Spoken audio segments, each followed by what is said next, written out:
a new messiah, cause your theories catch fire. I can't find your silver lining.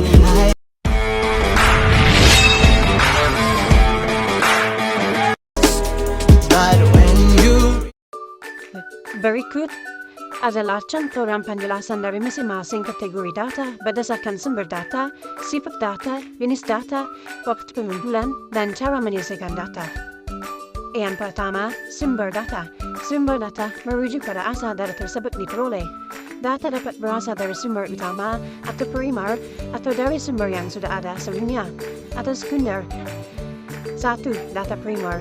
Data primer adalah data yang dikumpulkan langsung oleh peneliti dari sumber aslinya untuk tujuan tertentu.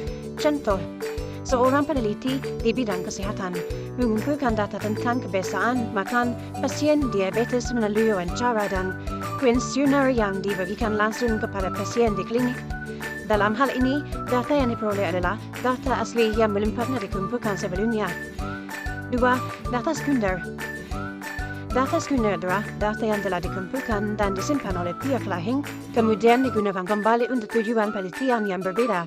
Contoh, seorang mahasiswa kesehatan menggunakan data dari laporan tahunan rumah sakit mengenai jumlah pasien yang mengalami hipertensi selama 5 tahun terakhir.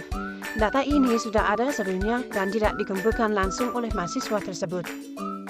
Yang kedua, sifat data.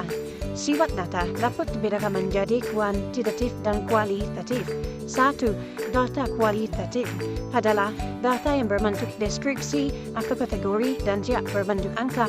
Contoh, wawancara dengan pasien mengenai pengalaman mereka selama menjalani perawatan di rumah sakit. Data ini tidak dapat diukur secara numerik, tetapi bisa dianalisis dengan cara tematik untuk menemukan pola atau makna tertentu dalam tanggapan pasien. 2. Data kuantitatif adalah data yang berbentuk angka dan dapat dihitung atau diukur. Contoh, jumlah pasien menderita penyakit jantung dan dalam 1 tahun di sebuah rumah sakit. Data ini dapat dianalisis menggunakan statistik untuk menentukan pola atau tren dalam jumlah pasien. Yang ketiga, jenis data. Jenis data dapat dibedakan menjadi data diskrit dan data kontinu. 1. Data diskrit. Data diskrit adalah data yang hanya memiliki nilai tertentu dan tidak bisa dibagi lebih kecil lagi. Contoh, jumlah dokter yang bekerja di sebuah rumah sakit. Jika ada 50 dokter, maka angka ini tidak bisa dibagi menjadi pecahan karena jumlah dokter hanya dapat dinyatakan dalam bilangan bulat. 2. Data kontinu. Data kontinu adalah data yang dapat memiliki nilai dalam rentang tertentu dan bisa dibagi menjadi nilai yang lebih kecil. Contoh, berat badan pasien yang diukur dalam kilogram. Berat badan bisa memiliki nilai seperti 70,5 kg atau 70,75 kg, yang menunjukkan bahwa data ini bisa memiliki nilai yang lebih rinci dan kontinu. Yang keempat, waktu pengumpulan. Data dapat dikategorikan berdasarkan bagaimana waktu pengumpulannya. Apakah hanya di satu titik waktu tertentu atau dalam rentang waktu tertentu. 1. Data cross-questionable. Data dikumpulkan dalam satu titik waktu tertentu dan tidak mengalami perubahan dari waktu ke waktu. Contoh, sebuah survei dilakukan pada bulan Februari 2024 untuk mengetahui jumlah pengguna media sosial di Indonesia. Data ini hanya mencerminkan situasi pada waktu survei dilakukan dan tidak melihat perubahan dari waktu ke waktu. 2. Data time series. Data yang dikumpulkan secara berkala dalam rentang waktu tertentu untuk melihat perubahan atau tren dari waktu ke waktu.